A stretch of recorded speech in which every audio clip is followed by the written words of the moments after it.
Hey guys, welcome back to my channel and I'm back again with another really interesting Rust basic video.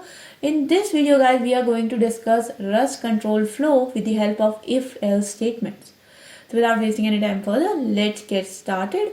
So first of all guys, what are if-else statements? So basically guys, if-else statements or expressions are basically used to run a block of code when a specific condition is met. Okay, so if that condition is successful, if it's true, then we run that code block. If it's false, we don't run that code block. Okay, so let's see one example.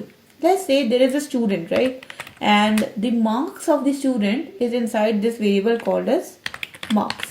Okay, and let's say this student got 40 marks, right? Now in our school, there is a rule that if a student gets 50 marks out of 100, then they are considered as pass. If they score less than 50 marks, they are considered as fail, right? So let's say if I want to print ln that student is pass, I want to print this statement only if the marks are greater than equal to 50, right? If the marks are less than 50, then I don't want to print this. So to actually make this print statement conditional, I will use something called as if. So if, and then add the condition here, that is if marks is greater than equal to 50, then you greater than equal to 50.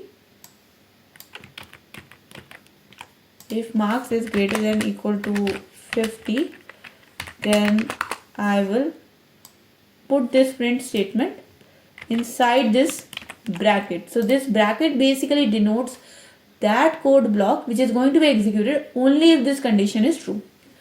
So let's run this code guys, and you will see that actually nothing will get printed. So you can see that everything is empty, right? But if I, let's say, change the condition. So if let's say our school is more lenient now and we are not saying that the student has to score more than 50 marks, but we can say that the student has to score more than 33 marks. So if the student has got 40 marks, then the student is pass. Okay, so in this case you can see that the student is pass. So here you can see that we are basically running a code block on the basis of a condition. Now if this condition is met, this code block is executed, otherwise nothing was printed, so no code block was getting executed. Okay, so this is called as if statement. Okay, now let's say I want to execute, or if a condition passes, I want to execute certain code block, but if this condition doesn't pass, I want to execute a different code block. So let's say if the marks are greater than equals to 33, I say the student is passed, but in case they are not, then I want to print ln that the student has failed. Student has failed. Okay. So obviously in this case, because the marks are 40, student is going to pass. But we want to test the else condition, right?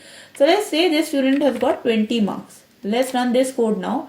Now in this case, you can see that it prints student has failed. Why this code block was printed and not this one is because the condition was not met. And else keyword basically gets executed if the if condition is not met. Okay, so if this code block is not executed, then this code block will get executed, right? Now the second thing is, let's say there are multiple conditions. Let's say we have got something like that there is no difference such as pass or fail. Let's say there is some student who is actually not fail, but he is on the margin of failing, right? So he might have to give the papers again. So we can say that he has got a supplementary back. So what are we going to do now? Now we have got two conditions, right? Two if conditions. So if the marks are greater than 33, we will say the student is passed. But if the marks are actually less than 33 but greater than 20, we can see that the student can get, improve, can get grace marks or can give the paper again. But if the student marks are less than 20 or in any other case, we will say the student has failed. So they have to repeat the whole class again.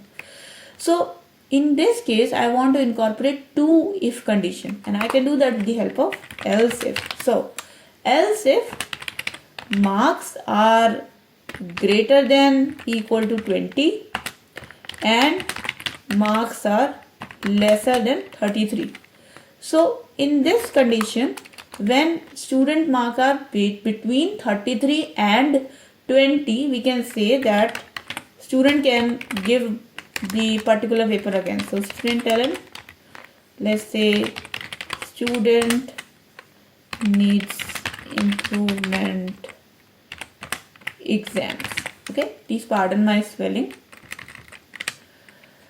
But in case the student marks are even less than 20, then the student has failed. Okay, so they have to repeat the class. So now if I run this code, you will see that because my student marks are equals to 20, it means they fall under the middle category. So they can just give that particular exam again. Okay, but if let's say my student has got 19 marks, then it's going to print the student has failed. And you can see it prints that. And if I say my student has got 33 marks, so because the marks are greater than equals to 33, my student has passed. Okay, so this is called as if-else-if condition. And it's not like you can have only 3 conditions. You can have as many if-else-if condition as you want. So let's say I can do something like this, that 15, I can make one bucket between marks 15 to marks 20. I can make like, I can make n number of if-else-if blocks here. And the else block is basically your default block. So if none of these else if conditions or if conditions evaluates to true, finally your else block is going to get executed. This is kind of your default block. Okay. So now we know about if condition, else condition, else if condition. Now let's check something called as nested if. Okay. So let's say there are 2 conditions, right? So one thing is that the student marks, right? But one thing could be student attendance. So let's say if the student attendance is less than 30%. So let attendance is equals to let's say 50, right? So this student has got 50% attendance. So we can have this condition that if the student attendance is 50% or more, then we can evaluate the marks of the students. But if the student attendance is lesser than 50%, then we will still fail the student and the student has to repeat the class again, or the student won't be allowed to give the exams because their attendance is short. So here we can see that all the if-else-if conditions of marks is not going to get evaluated until and unless the attendance conditional is true. So how can I interpret it? So if attendance is greater than 50%, then only we are going to evaluate the marks of the students. Then we will get this if loop inside this if block, that if marks are greater than equals to 33, then println student has passed, else println student has failed. Okay, but the thing is that if the attendance is lesser than 50 or equals to 50, then none of this will get executed. So if I run this code, you can see that the attendance is 50 and this if condition is not met. That's why nothing is printed. If I make it pass the condition, so now I have added attendance is greater than equals to 50. So obviously my attendance is equals to 50. So this if block will pass, and now you can see that we print student has passed. Now we are evaluating the marks of the student because the attendance part is true. That condition is met. And obviously the first thing is that your outer if is going to get evaluated. If your outer block is true, then your inner block are going to get evaluated, and you can have multiple nested ifs. So for example, in this if also I can have another if, another if, some other condition, and then this if can have another if. So there can be like multiple if condition inside the if condition, and that is called as your nested if. And obviously it's not just with the if part, you can obviously create an outer else also. So let's say if this student has got attendance which is lesser than 50%, so then we'll go to the else block. This else is your outer else block. Here we might say that if the student attendance is actually lesser than 50%, then we deduct 5 marks from the total student marks. So marks becomes equals to marks minus 5. Obviously we'll get an error here because you have seen that the marks value is immutable. So let's make the marks variable as mutable.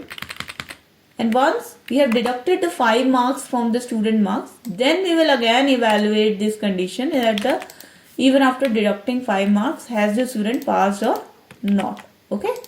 So let's say if my student attendance is very low, so let's say this student only had 30% attendance and this student has got like 40 marks in their subject. So now I will run the block and you can see that it says student has passed. Let me also print here in the else part that this is the print ln student has less attendance, so deducted 5 marks. Okay. So now if I run this code, you will see that the first statement it will print is going to be that student has less attendance, so we have deducted 5 marks. And after 5 marks of deduction, still the student has passed because their marks are greater than or equals to 33. Okay. So this is something called as nested if conditions, nested else condition. So first your outer condition will evaluate and then your inner condition will get evaluated. Okay. So that is something called as Rust if else control flow, guys. I hope this was clear to you and it was informative for you. If you did like this content, guys, and if it did help you, then please do not forget to like this video and share this video with your friends. If you have not yet subscribed to my channel, then please do subscribe and hit the bell icon for future notifications of more such programming and coding related videos. Thank you so much for watching, guys. I'll see you guys in the next video. Until then, take care and bye bye.